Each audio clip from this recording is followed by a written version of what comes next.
Assalamualaikum warahmatullahi wabarakatuh. Perkenalkan, kami keluarga besar dari SMPN 3 Raja Desa. Hari ini kita akan berkarya dengan sebuah aplikasi teknologi pertanian. Kenapa kami mengangkat pertanian di SMPN 3 Raja Desa? Karena SMP 3 Raja Desa itu terletak di suatu wilayah yang cukup strategis di setiap lingkungannya, sehingga sangat kaya dengan potensi-potensi yang bisa diangkat di bidang peternakan. Nanti kami beserta anak-anak ini akan membuat sebuah karya yang mudah-mudahan akan menjadi ikon terbaik untuk SMPN 3 Raja Desa di bidang peternakan. Dari mulai pemanfaatan lingkungan sampai dengan bagaimana hasil tersebut bisa diaplikasikan kepada peternakan, salah satunya adalah peternakan domba Garut. Sementara itu saja, kita bertemu lagi nanti dalam tahapan-tahapan kegiatan yang akan dilaksanakan langsung oleh anak-anak dari SMPN 3 Raja Desa. Selamat menyaksikan untuk tahapan selanjutnya. Terima kasih. Wassalamualaikum warahmatullahi wabarakatuh.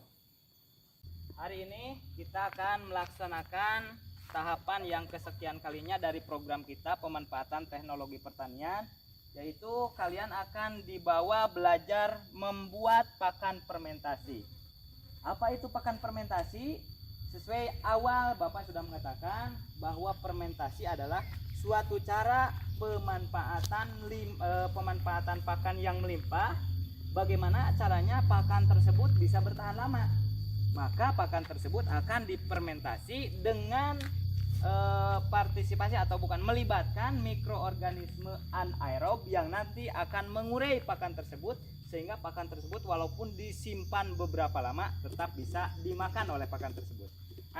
3 bulan ke belakang kalian sudah menyiapkan bahan bakunya.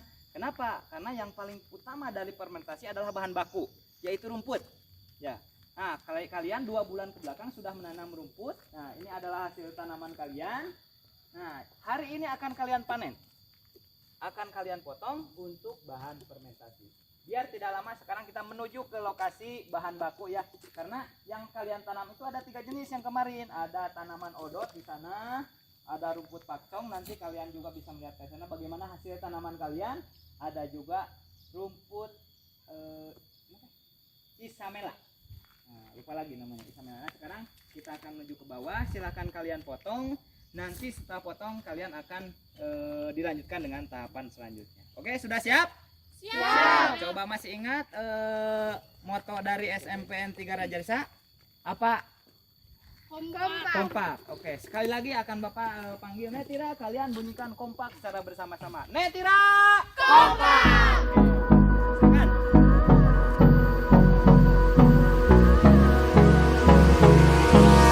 Hold me close till I get up. Time is barely on our side. I don't wanna waste what's left. The storms we chase are leading us, and love is all we'll ever trust.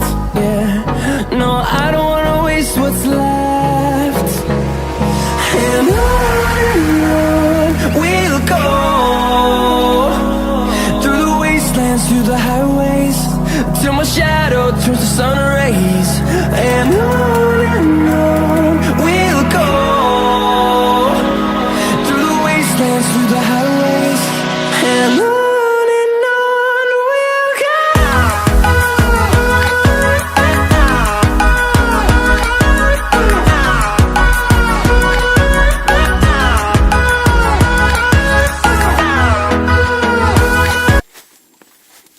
Sekarang kalian sudah berada di tempat pencacahan rumput yang kalian tadi sudah dipotong. Sekarang tahapannya adalah pemotongan rumput. Di sini sudah tersedia mesin potong rumput, karena dalam pemotongan rumput itu ada 2 jenis sesuai dengan hewan yang akan diberikan. Di sini sudah ada contohnya. Yang ini dipotong secara manual, yang ini dipotong langsung oleh tangan sehingga hasilnya panjang-panjang. Ini nanti akan diberikan pada hewan untuk pembibitan, yaitu hewan yang akan menghasilkan anak nanti. Sedangkan kalau yang dipotong menggunakan mesin potong, mesin cacah, hasilnya seperti ini, lebih halus. Nah, ini nanti akan diberikan pada hewan penggemukan. Ya, hewan penggemukan itu adalah hewan yang nanti akan menghasilkan daging dan akan dipotong. Ya, jadi beda hasilnya. Kenapa? Karena ini hasilnya lebih lembut dan itu lebih kasar. Nah, sekarang kalian akan belajar. Kalau manual mungkin sudah bisa lah. Tidak perlu kita belajar lagi ya. Saya yakin sudah bisa. Tapi yang mungkin baru awal kali ini adalah menggunakan mesin cacah atau mesin potong. Sekarang nanti silakan yang mau mencoba, silakan mau menggunakan mesin, silakan. Kalau yang lain yang mau melihat saya boleh lah. Yang penting saya yakin walaupun kalian hanya melihat pasti bisa. Itu. Sekarang kita hidupkan dulu mesinnya.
Mesin cacah untuk memotong rumput secara modern. Kalau secara manual itu hasilnya, kalau secara modern ini hasilnya. Begitu jelas perbedaannya, ini lebih halus ya hasilnya, dan kita tidak terlalu menyita tenaga yang banyak. Beda dengan manual, hasilnya yang ini mungkin berapa menit tadi hasilnya. Kalau yang manual hanya tumpukan ini saja cukup waktu yang lama dan tenaga yang lama. Mungkin kalian terasa tadi tidak terlalu banyak tenaga yang dikeluarkan. Nah, itu adalah perbedaan mana pertanian tradisional dan mana pertanian modern. Nanti kalian akan langsung merasakan betapa enaknya dengan teknologi. Makanya mau tidak mau teknologi tetap harus kita jalani. Nah, makanya generasi kalian adalah bagaimana caranya para petani yang sekarang masih bertani secara manual bisa mengikuti dengan cara modern. Kenapa itu? Karena akan lebih memudahkan pekerjaan. Nah, ini adalah hasilnya, tapi hasilnya tidak bisa langsung difermentasi. Kenapa? Karena ini kadar airnya begitu banyak. Apalagi dengan tanaman odot adalah salah satu tanaman yang kadar airnya terlalu banyak. Kalau kalian ingin tahu banyak atau tidaknya kadar air, mudah. Tinggal kalian genggam saja begitu erat. Kalau kadar airnya banyak akan keluar dari sela-sela tangan kalian. Contohnya seperti ini. Nah, ini adalah kadar air yang banyak, akan kalian lihat. Nah, tuh keluar kadar airnya banyak, sehingga ini tidak bisa langsung difermentasi. Perlu waktu untuk menurunkan kadar air. Bagaimana caranya? Mau dijemur secara langsung itu juga boleh, tapi yang lebih baiknya adalah dengan cara diangin-anginkan. Kalian buka dengan lapisan yang sangat tipis, kalian angin-anginkan. Waktunya bagaimana? Kalian tinggal mengetes saja. Kalau 1 hari masih banyak airnya berarti 2 hari. Tapi biasanya kadar air itu bisa turun dalam jangka waktu 3 hari. Kalaupun itu cuacanya memungkinkan. Sebenarnya ada cara yang lebih cepat untuk menstabilkan kadar air, yaitu dengan cara dicampur dengan dedak. Mun cek bahasa orang mah huut kalau bahasa Sundanya. Itu nanti kadar air yang ada di rumput itu akan pindah ke dedak karena dedaknya kan kering. Nah, maka kadar airnya stabil. Tapi untuk meringankan biaya karena begitu mahalnya harga dedak, mendingan kita angin-anginkan. Jadi sekarang ini tinggal mengangin-anginkan. Nanti 3 hari kemudian baru bisa difermentasi dengan cara mencampurkan probiotik atau mikroorganisme pengurai yang bersifat anaerob. Artinya anaerob itu mereka hidup tidak memerlukan oksigen. Kalau kita manusia itu aerob. Lamun orang tadi pasien, kalau kita tidak diberikan oksigen, maka kita akan mati. Tapi bedanya dengan bakteri anaerob itu adalah bakteri kalau mereka bertemu dengan udara justru mereka yang akan mati. Bedanya antara anaerob dengan aerob. Kalian pasti sudah menemukan pembelajarannya di IPA. Mana anaerob, mana aerob. Air kalau bahasa Indonesia udara ya. Nah itu nanti bakteri yang akan digunakan dalam fermentasi adalah bakteri anaerob. Kalian mungkin mengenal jenis-jenisnya banyak, tidak bisa disebutkan satu persatu karena terlalu banyaknya bakteri yang bisa dilibatkan dalam fermentasi. Tapi nanti kalian akan tahu mana bakteri yang akan digunakan di fermentasi 3 hari ke depan. Jadi sementara kita angin-anginkan dulu, setelah itu kita break sejenak. Oke? Oke, sekarang tolong dibantu di angin-anginkan.